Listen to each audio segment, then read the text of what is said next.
शिक्षण प्रसारक मंडळ वणीद्वारा संचालित लोकमान्य टिळक कनिष्ठ महाविद्यालय वणी व शिक्षण प्रसारक मंडळ कनिष्ठ महाविद्यालय वणी यांच्या संयुक्त विद्यमाने आयोजित ऑनलाईन वर्गात मी आनंद श्रीपाद नार्लावार विषय राज्यशास्त्र आपलं सहर्ष स्वागत करीत आहोत। विद्यार्थी मित्र हो, यापूर्वीच्या तासिकांमध्ये आपण जागतिकीकरण म्हणजे काय, जागतिकीकरणाचे घटक कोणते आहेत, त्या घटकांपैकी एका घटकाचा अभ्यास आपण या तासिकांमध्ये केलेला आहे।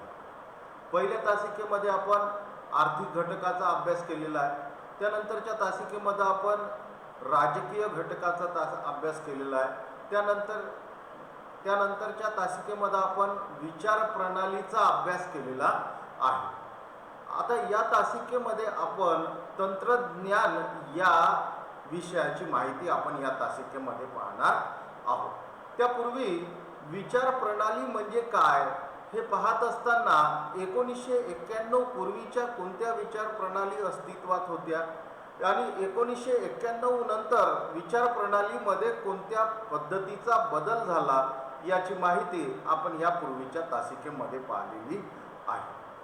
जागतिकीकरणाच्या या युगात म्हणजे 1991 नंतरच्या या युगात विचार प्रणाली पाहत असताना आपण पाहिलं की विचार प्रणालीची जागा 1991 नंतर बाजारपेठीय अर्थव्यवस्था या शब्दानं घेतलेली आपल्याला दिसून येते।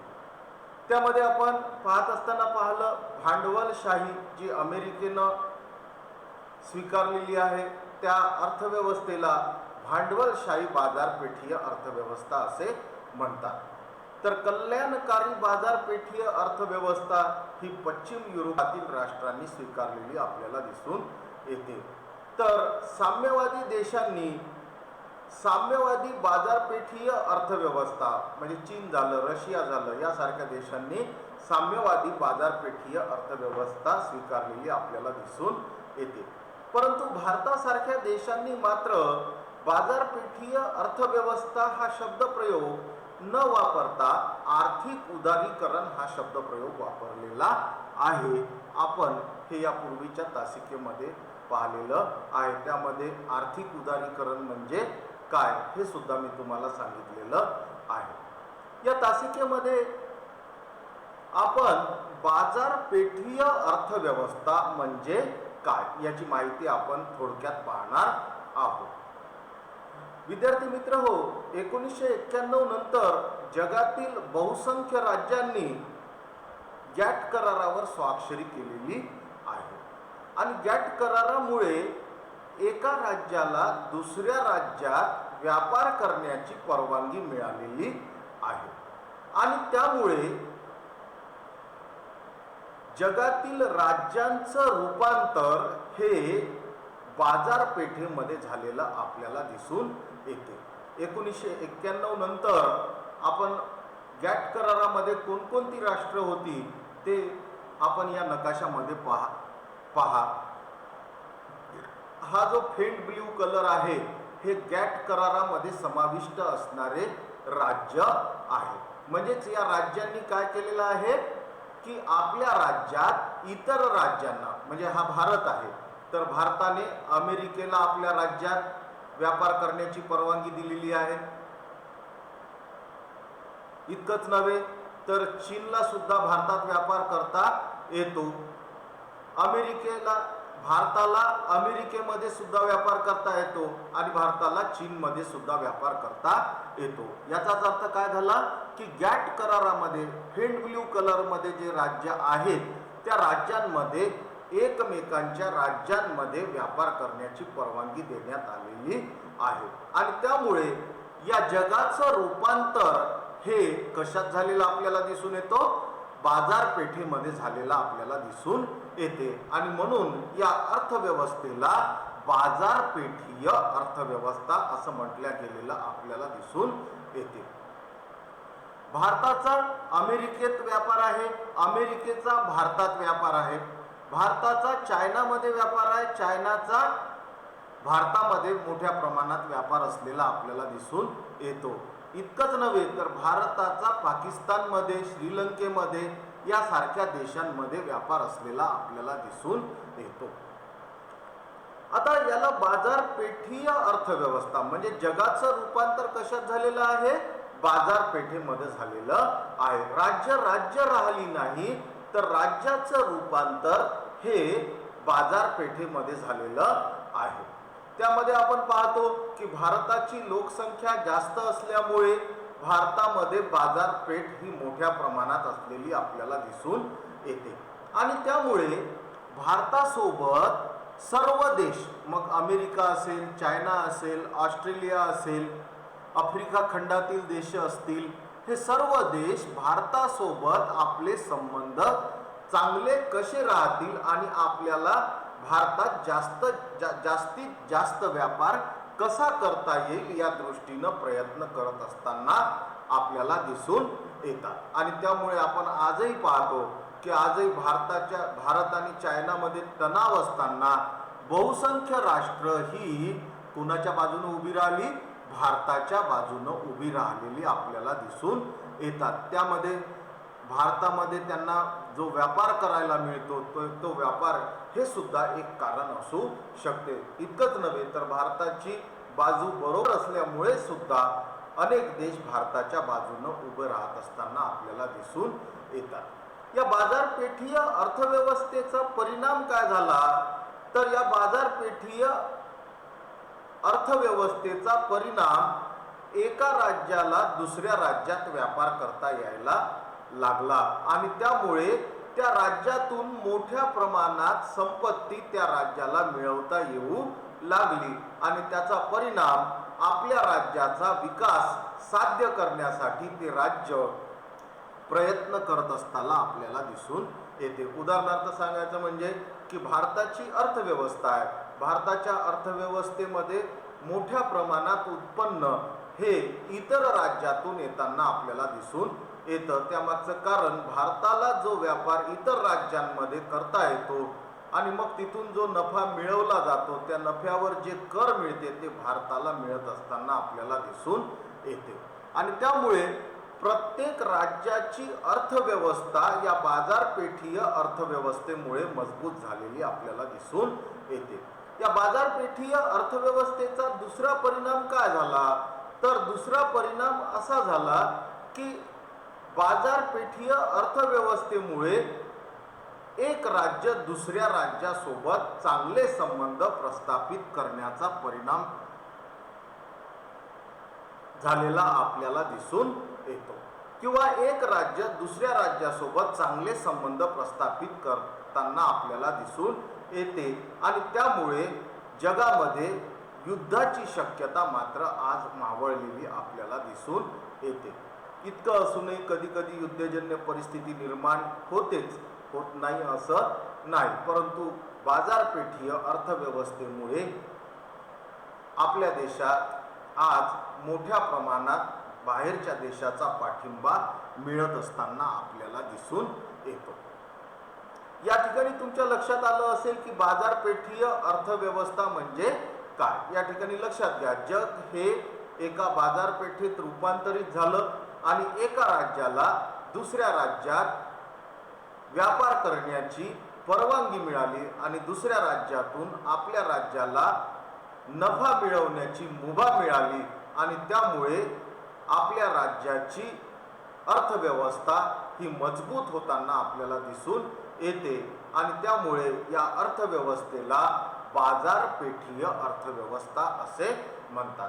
कोणकोणत्या बाजारपेठीय अर्थव्यवस्था आहे हे आपण यापूर्वीच्या तासिकेमध्ये पाहिलेलं आहे. आता या तासिकेमध्ये आपण तंत्रज्ञान म्हणजे जागतिकीकरणाच्या युगात तंत्रज्ञान या क्षेत्रात कोणते बदल घडून आले याची माहिती आपण या तासिकेमध्ये पाहणार आहोत. तंत्रज्ञान म्हणजे काय? पहिले आपल्याला त्याचा विचार करावा लागेल. तंत्र म्हणजे कौशल्य, तंत्र म्हणजे कौशल्य आणि त्या तंत्राची माहिती असणे म्हणजे कौशल्याची माहिती असणे म्हणजे तंत्रज्ञान. लक्षात आलं? एखादं कार्य करत असताना जर आपण कौशल्याचा वापर केला आणि त्या कौशल्याचं ज्ञान जर आपल्याला असेल तर आपण त्या कौशल्याचा वापर करून ते कार्य चांगल्या पद्धतीने पूर्ण करू शकतो. त्याला तंत्रज्ञान असे म्हणतात. म्हणजे कौशल्य अवगत असणे म्हणजे तंत्रज्ञान होय. तंत्रज्ञानाला इंग्रजीत टेक्नॉलॉजी असं म्हणतात. टेक्नॉलॉजी म्हणजे काय की टेक्निक म्हणजे कौशल्य आणि कौशल्याचा आपल्याला ज्ञान असणे म्हणजे तंत्रज्ञान होय. 1991 नंतर तंत्रज्ञानामध्ये मोठी क्रांती झालेली आपल्याला दिसून येते. तंत्रज्ञानामध्ये मोठा बदल झालेला आपल्याला दिसून येते. तंत्रज्ञानाच्या क्रांतीमुळे संप्रेषणाची साधनं बदललेली आपल्याला दिसून येतात. आता पहिली गोष्ट म्हणजे संप्रेषण म्हणजे काय हे आपल्याला समजलं पाहिजे. संप्रेषण म्हणजे काय? आपले विचार इतरांपर्यंत पोहोचविणे आणि इतरांचे विचार आपल्यापर्यंत पोहोचणे म्हणजे संप्रेषण होय. म्हणजे विचारांची देवाणघेवाण करण्याच्या पद्धतीला संप्रेषण असे म्हणतात. या संप्रेषणाच्या साधनांमध्ये मोठ्या प्रमाणात बदल 1991 नंतर झालेला आपल्याला दिसून येते. संप्रेषणाची साधनं कोणकोणती आहेत? त्या साधनांमध्ये आपण पाहिलं तर आपल्या लक्षात येईल की दूरचित्रवाणी म्हणजे टीव्ही. दूरचित्रवाणी म्हणजे टीव्ही, ज्याला आपण दूरदर्शन म्हणतो, याची माहिती आपण पुढे पाहणार आहोत. त्यानंतर संदेशवहनाचं काम करणारं दुसरं साधन आहे म्हणजे संप्रेषणाचं दुसरं साधन आहे टेलिफोन. हा टेलिफोन बहुतेक तुम्ही पाहिलेला नाही आहे, पण आमच्या काळात असा टेलिफोन अस्तित्वात होता. त्यानंतरचं तिसरं साधन आहे मोबाईल. आजचं युग हे मोबाईलचं युग आहे असं म्हटल्या जातं. आमचं युग हे या टेलिफोनचं युग होतं, आता हे तुमचं युग हे या मोबाईलचं युग आहे. आणि परंतु हे दोन्हीही किंवा हे तिन्ही साधनं काय काम करतात? संप्रेषण म्हणजे विचारांची देवाणघेवाण करण्याचं काम करतात. त्यानंतर संप्रेषणाचं चौथं साधन आहे फॅक्स. ही फॅक्स मशीन आपल्याला पाहायला मिळते, आज अस्तित्वात आहे. एखादा कागद आपल्याला इथून दिल्लीला पाठवायचा असेल तर या फॅक्स मशीनच्या माध्यमातून तो कागद आपल्याला दिल्लीला पाठवता येतो. परंतु आता इंटरनेट आल्यामुळे इंटरनेट आल्यामुळे कागद पाठवण्यासाठी या फॅक्सचा वापर केला जात नाही, तर इंटरनेटच्या माध्यमातून ही कागदपत्रांची देवाणघेवाण होत असताना आपल्याला दिसून येते. विद्यार्थी मित्रांनो, तुमच्या लक्षात आलं असेल संप्रेषण म्हणजे काय? संप्रेषण म्हणजे आपले विचार किंवा आपली माहिती इतरांपर्यंत पोहोचविणे आणि इतरांची माहिती आपल्यापर्यंत पोहोचणे म्हणजे विचारांची देवाणघेवाण करणे म्हणजे संप्रेषण होय. संप्रेषणाची साधने कोणती आहे? दूरदर्शन, टीव्ही, दूरदर्शन म्हणजेच टीव्ही, त्यानंतर टेलिफोन, मोबाईल, फॅक्स, इंटरनेट या साधनाच्या माध्यमातून संप्रेषण घडत असताना आज आपल्याला दिसून येते. इंटरनेटच्या क्रांतीमुळे या संप्रेषणाच्या साधनांमध्ये मोठ्या प्रमाणात बदल झालेला आपल्याला दिसून येतो. त्यामध्ये आपण एक एक साधनांचा अभ्यास आपण करणार आहोत. त्यामध्ये तंत्रज्ञान ह्या तुमच्या पुस्तकातील कात्रण आहे, तेथे यामध्ये आपण दूरचित्रवाणी म्हणजे दूरदर्शनचा अभ्यास आपण या ठिकाणी करणार आहोत. या ठिकाणी पहिली ओळ आपल्या लक्षात आली असेल की 1990च्या दशकात जागतिक संप्रेषणाच्या पद्धतीत आमूलाग्र बदल झाला. जे मी तुम्हाला आता सांगितलेलं आहे की संप्रेषणाच्या साधनामध्ये 1991 नंतर मोठ्या प्रमाणात बदल झाला आणि त्यामध्ये उपग्रह संप्रेषण प्रणाली, उपग्रह म्हणजे संप्रेषण प्रणाली म्हणजे उपग्रहाच्या माध्यमातून अवकाशात जे उपग्रह सोडलेले आहेत, भारतानं असेल, अमेरिकेनं असेल, त्या उपग्रहाच्या माध्यमातून हे चित्र आज आपल्यापर्यंत पोहोचत असताना आपल्याला दिसून येतात. त्यामध्ये मोबाईल, टेलिफोन, फॅक्स, इंटरनेट इत्यादींनी जनतेच्या सामाजिक, राजकीय आणि आर्थिक जीवनात क्रांतिकारी बदल घडवून आणलेला आहे. मी तुम्हाला पहिलेच सांगितलं की 1991 नंतर या क्षेत्रात संप्रेषणाच्या साधनांमध्ये म्हणजे दूरदर्शनमध्ये, मोबाईलमध्ये, टेलिफोनमध्ये, फॅक्समध्ये, इंटरनेटमध्ये जी क्रांती घडवून आली त्यामुळे प्रत्येक व्यक्तीच्या सामाजिक, राजकीय आणि आर्थिक जीवनात क्रांतिकारी बदल घडून आलेले आपल्याला दिसून येतात. आपण भारतातील प्रसार माध्यमात कसा बदल झाला ते आपण पाहू. 1990 मध्ये CNN म्हणजे काय? केबल न्यूज नेटवर्क ही अमेरिकेकडून चालवली जाणारी कंपनी आहे आणि ही अमेरिकेकडून चालवली जाणारी कंपनी असल्यामुळे या कंपनीला भारतात व्यापार करण्याची परवानगी देण्यात आलेली आहे, कॅट करारावर स्वाक्षरी केल्यामुळे. 1990च्या दशकात CNN ने भारतात प्रवेश केला. CNN म्हणजे काय? केबल न्यूज नेटवर्क म्हणजे जगभरातल्या बातम्या ह्या क्षणार्धात आता भारतात पोहोचत असताना आपल्याला दिसून येतात. या CNNच्या माध्यमातून आज परदेशी चॅनल आपल्या भारतात आलेले आपल्याला दिसून येतात. 1990 पूर्वी जर आपण पाहिलं तर भारतात केवळ दूरदर्शन म्हणजे भारत सरकारद्वारा चालवलं जाणारं जे चॅनल आहे दूरदर्शन हे एकमेव चॅनल भारतात अस्तित्वात असलेलं आपल्याला दिसून येतं आणि प्रत्येक राज्याच्या ठिकाणी राज्य सरकारद्वारा चालवल्या जात असलेलं राज्याचं चॅनल असायचं जे महाराष्ट्रात सह्याद्री या नावानं ओळखल्या जाते. म्हणजे भारतात 1990 पूर्वी केवळ 2च चॅनल दिसायचे, एक दूरदर्शन आणि दुसरं सह्याद्री हे चॅनल दिसायचं. परंतु 1990 नंतर CNN ने भारतात प्रवेश केला आणि CNN ने भारतात प्रवेश म्हणजे केबल न्यूज नेटवर्कने भारतात प्रवेश केला आणि त्यामुळे आज आता आपण अनेक चॅनल्स आपण आज पाहू शकतो. कुठे? टीव्हीच्या माध्यमातून, दूरदर्शनच्या माध्यमातून. आज प्रत्येक गावात आपण चॅनल बघू शकतो. एका दशकात भारतात सरकारी आणि अनेक खाजगी चॅनल सुरू झालेली आपल्याला दिसून येतात आणि शहरात, गावात डिश अँटिनाच्या साहाय्याने हे कार्यक्रम बघता येऊ लागलेले आपल्याला दिसून येते. आज डिशही गायब झालेली आहे, अँटिनाही गायब झालेला आहे. काही जणांकडे डिश आहे, काही जणांकडे केबल टीव्ही आहे. सेटअप बॉक्सच्या माध्यमातून सेटअप बॉक्सचं कनेक्शन हे उपग्रहाशी असलेलं आपल्याला दिसून येते. लक्षात आलं का?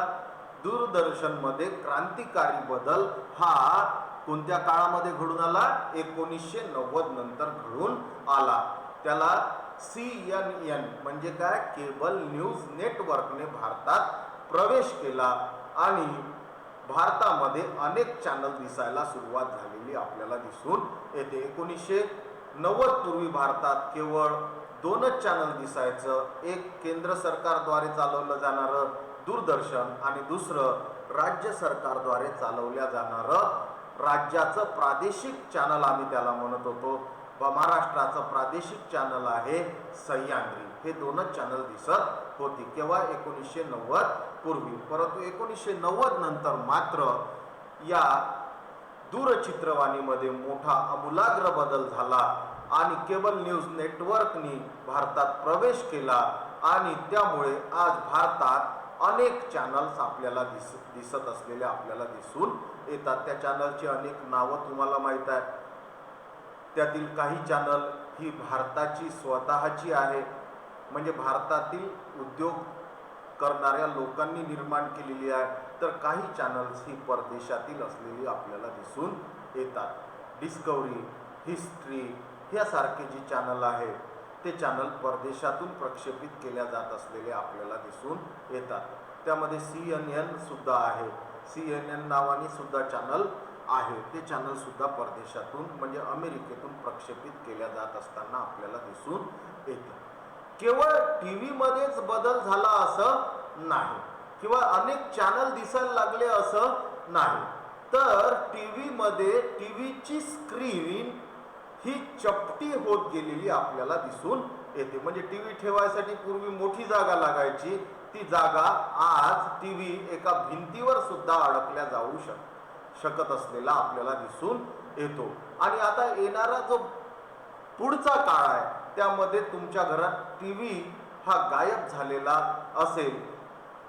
तो कसा गायब होईल हे तंत्रज्ञानाच्या माध्यमातून येणाऱ्या काळात समजून येईलच. आज आता टी व्ही हा काही दिवसांनी कालबाह्य ठरतो की काय असा प्रश्न या तंत्रज्ञानामुळे निर्माण झालेला आपल्याला दिसून येतो. त्यानंतर तंत्रज्ञानामध्ये दुसरं जे साधन आहे, संप्रेषणाचं दुसरं जे साधन आहे ते आहे टेलिफोन. 1990 पूर्वी जर आपण पाहिलं तर टेलिफोन हा संप्रेषणाचा साधनातील एक महत्त्वाचं साधन समजल्या जात होतं. पूर्वी घरोघरी टेलिफोन नसायचे. तातडीच्या कामासाठी लोक पोस्ट ऑफिसमध्ये जाऊन फोन करत असत. आपल्या शहराबाहेर टेलिफोन करण्यासाठी म्हणजे आपल्या गावातून जर इतर गावात जर फोन करायचा असेल तर ट्रंक कॉलची पद्धती अस्तित्वात होती. त्यानंतरच्या काळात STD सेवा, सबस्क्रायबर ट्रंक डायलिंग म्हणजे STDची पद्धत सुरू करण्यात आली. हे STD बूथ आहे. असे STD बूथ प्रत्येक गावामध्ये असलेले आपल्याला दिसून येतात. बहुतेक तुम्ही पाहिले असतील, परंतु आज मात्र हे STD PCO असलेले आपल्याला दिसून येत नाही. तर त्यांची जागा STDची जागा म्हणजेच टेलिफोनची जागा आज कोणी घेतलेली आहे? मोबाईलने घेतलेली आपल्याला दिसून येते. ग्रामीण भागात सुद्धा आज मोबाईल पोहोचला असलेला आपल्याला दिसून येतो. इतकंच नव्हे तर सर्वत्र आज जगात मोबाईलचा मोठ्या प्रमाणात वापर करत असताना आपल्याला दिसून येतं. मोबाईलच्या खाजगी आणि सरकारी अशा दोन्ही प्रकारच्या कंपन्या आज भारतात उपलब्ध असलेल्या आपल्याला दिसून येतात. त्यामध्ये आपण BSNL ही मोबाईलच्या क्षेत्रात काम करणारी भारत सरकारची कंपनी आहे. तर खाजगी कंपन्यामध्ये तुम्हाला अनेक कंपन्या माहीत आहे. त्यामध्ये आयडिया, जिओ, एअरटेल यासारख्या खाजगी कंपन्या सुद्धा भारतात मोबाईल क्षेत्रात काम करत असताना आपल्याला दिसून येतात. म्हणजे टेलिफोन गेला त्याची जागा STDने घेतली, STD गेला त्याची जागा मोबाईलने घेतली आणि आज मात्र सर्वत्र मोबाईलचा संचार असलेला आपल्याला दिसून येतो. या ठिकाणी जो टेलिफोनचा फोटो आहे तो फोटो बहुतेक तुमच्यापैकी बऱ्याचशा लोकांनी पाहिलेला नाही. पूर्वी अशा पद्धतीचा टेलिफोन होता. आज टेलिफोनची जागा मोबाईलने घेतलेली आपल्याला दिसून येते आणि आज प्रत्येक गावात मोबाईल पोहोचलेला आपल्याला दिसून येतो. हा क्रांतिकारी बदल संप्रेषणाच्या साधनामध्ये 1990 नंतर झालेला आपल्याला दिसून येतो. त्यानंतर इंटरनेट म्हणजेच उपग्रहाच्या माध्यमातून इंटरनेट सेवेची सुरुवात तंत्रज्ञानाच्या या युगात झालेली आहे. तंत्रज्ञान क्षेत्रातील सर्वात महत्त्वाची क्रांती ही इंटरनेटची क्रांती आहे. जगात कोणाशीही कुठेही तात्काळ संपर्क साधण्याची सोय या इंटरनेटमुळे निर्माण झालेली आहे. विचार, संस्कृती, माहिती याचा प्रचार जगात कुठेही करणे यामुळे शक्य झालेलं आहे. आता या इंटरनेटचं विद्यार्थी मित्र आपण दोन भागात वर्गीकरण केलेलं आहे. इंटरनेटचा पहिला भाग आहे सर्च इंजिन म्हणजे माहिती गोळा करणे. तर माहिती गोळा करण्यासाठी भारतात जे सर्वात मोठं साधन वापरलं जाते ते म्हणजे गुगल हे साधन वापरलं जाते. तुम्हाला कोणतीही माहिती जर पाहिजे असेल तर आपण गुगलच्या माध्यमातून ती माहिती गुगलवरून आपण गोळा करू शकतो आणि माहिती गोळा करण्याचं काम या गुगल म्हणजे सर्च इंजिनच्या माध्यमातून केल्या जाते। तसंच माहिती पोहोचविण्याचं काम म्हणजे माहिती दुसऱ्यांपर्यंत पोहोचविण्याचं काम सुद्धा या इंटरनेटच्या माध्यमातून केलं जाते। त्यासाठी Twitter, Skype, Facebook, Instagram, WhatsApp या माध्यमातून सोशल नेटवर्किंगची सोय आज आपल्या देशामध्ये उपलब्ध झालेली आपल्याला दिसून येते। तुमच्याजवळ मोबाईल असेल तर तुमच्यापैकी बऱ्याच लोकांनी हे सिम्बॉल पाहिलेले आहे। हा इंस्टाग्रामचा सिम्बॉल आहे, हा फेसबुकचा सिम्बॉल आहे, हा ट्विटरचा सिम्बॉल आहे, हा यूट्यूबचा सिम्बॉल आहे, हा व्हॉट्सअपचा सिम्बॉल आहे, हा स्काईपचा सिम्बॉल आहे। असे वेगवेगळे सिम्बॉल आहे की या सिम्बॉल नुसते हे सिम्बॉल नाहीत तर या सिम्बॉलच्या माध्यमातून माहिती देण्याचं काम, माहिती तुमच्यापर्यंत पोहोचविण्याचं काम या ॲपच्या माध्यमातून म्हणजेच इंटरनेटच्या माध्यमातून होत असताना आपल्याला दिसून येते। या सर्व साईटसाठी एकच शब्द वापरला जातो, तो शब्द आहे सोशल नेटवर्किंग साइट्स। कोणता शब्द वापरला जातो? Social networking sites. आता या सोशल नेटवर्किंग साइट्सचा म्हणजे तंत्रज्ञानामध्ये जी प्रगती झाली त्याचा आपल्या जीवनावर काय परिणाम झाला याची सुद्धा माहिती आपण घेतली पाहिजे। माहितीच्या युगात तंत्रज्ञान हे साधारणतः आंतरराष्ट्रीय स्वरूपाचे असते। म्हणजे आपण केवळ भारतापुरता मर्यादित राहत नाही तर आपल्याला अमेरिकेचाही विचार करावा लागतो, चायनाचाही विचार करावा लागतो, चायनातून येणाऱ्या माहितीकडे लक्ष द्यावं लागते, अमेरिकेकडून येणाऱ्याही माहितीवर लक्ष द्यावं लागते। मोबाईल फोन, इंटरनेट, उपग्रहाद्वारे प्रक्षेपण हे कोणत्याही देशाच्या सीमांना बांधील नसते। हे कोणत्याही देशाच्या सीमांना बांधील नसते। म्हणजे मोबाईलमुळे किंवा इंटरनेटमुळे आज आपण आपली माहिती इतरांपर्यंत पोहोचू नये असं आपण गृहीत धरू शकत नाही।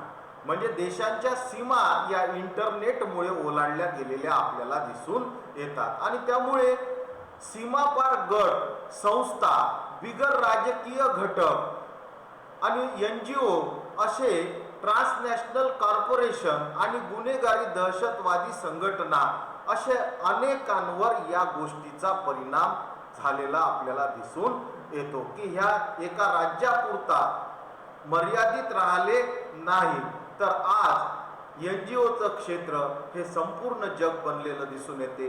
ट्रान्सनॅशनल कंपनीचं क्षेत्र हे संपूर्ण जग बनलेलं दिसून येते। गुन्हेगारी दहशतवादाचं क्षेत्र हे संपूर्ण जग बनलेलं आपल्याला दिसून येते आणि त्यामुळे या सीमापार गटांवर, NGOवर आणि दहशतवादी संघटनांवर आज राज्याला लक्ष ठेवणं अवघड झालेला आपल्याला दिसून येते। इंटरनेटच्या माध्यमातून अरब स्प्रिंग, इजिप्तमधील अरब स्प्रिंग या क्रांतीला फेसबुक क्रांती असे संबोधले जाते। अरब स्प्रिंग चळवळीचे स्वरूप काय होते आणि त्यांनी सोशल नेटवर्किंगचा वापर कसा केला ते शोधा। एखादी क्रांती घडवून आणण्यासाठी आपण फेसबुकच्या माध्यमातून, व्हॉट्सअपच्या माध्यमातून प्रयत्न करत असताना आपल्याला दिसून येतात। आज भारताच्या सीमेवर चायनाने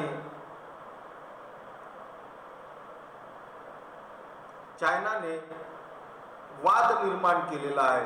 त्यामुळे आज आम्ही आता व्हॉट्सअपच्या माध्यमातून चायनावर बहिष्कार टाकण्याचं काम करत असताना आपल्याला दिसून येते। चायनाचा माल वापरू नका, चायनाच्या मालावर बहिष्कार टाका असे मेसेज आपल्याला व्हॉट्सअपवर आणि फेसबुकवर घुमताना दिसून येतात आणि त्याचा परिणामही लोकांवर होताना आपल्याला दिसून येतो। आपल्या मागण्यासाठी आपण सोशल मीडियाचा वापर करणारी आंदोलने कोणती ते शोधा। हे तुमच्यासाठी गुगल सर्चच्या माध्यमातून ही अरब स्प्रिंग क्रांती काय आहे हे आपण शोधू शकतो. त्यानंतर आपण चायनाच्या विरुद्ध सोशल मीडियाचा वापर कसा करत आहोत त्याची माहिती सुद्धा आपण शोधा पाहू. या हेडिंग खाली जे प्रश्न तुम्हाला दिलेला आहे त्यामध्ये तुम्हाला ती शोधता येईल. विद्यार्थी मित्र हो, या ठिकाणी आपली ही तासिका संपत आहे. या तासिकेचा गृहपाठ तुम्हाला लिहायचा आहे. त्यामध्ये गृहपाठामध्ये पहिला प्रश्न आहे संप्रेक्षण म्हणजे काय, ही माहिती मी तुम्हाला दिलेली आहे. त्यानंतर दुसरा प्रश्न लिहायचा आहे संप्रेक्षणाची साधने कोणती. संप्रेक्षणाची साधने कोणती. त्यानंतर तिसरा प्रश्न आहे CNN चा पूर्ण अर्थ सांगा. CNN चा पूर्ण अर्थ सांगा.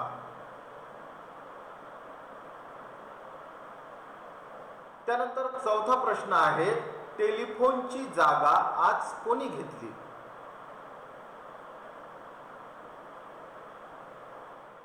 टेलिफोनची जागा आज कोणी घेतली, तुम्हाला माहित आहे कोणी घेतली तर. पाचवा तंत्रज्ञानातील बदलाचा काय परिणाम झाला. तंत्रज्ञानातील बदलाचा काय परिणाम झाला.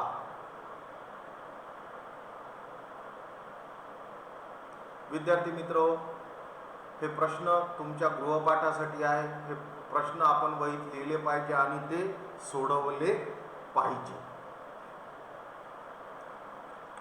धन्यवाद विद्यार्थी मित्र हो. या ठिकाणी आपली ही तासिका संपत आहे. या तासिकेबाबत कोणतीही अडचण आल्यास आपण माझ्या या वैयक्तिक मोबाईल नंबरवर संपर्क साधावा.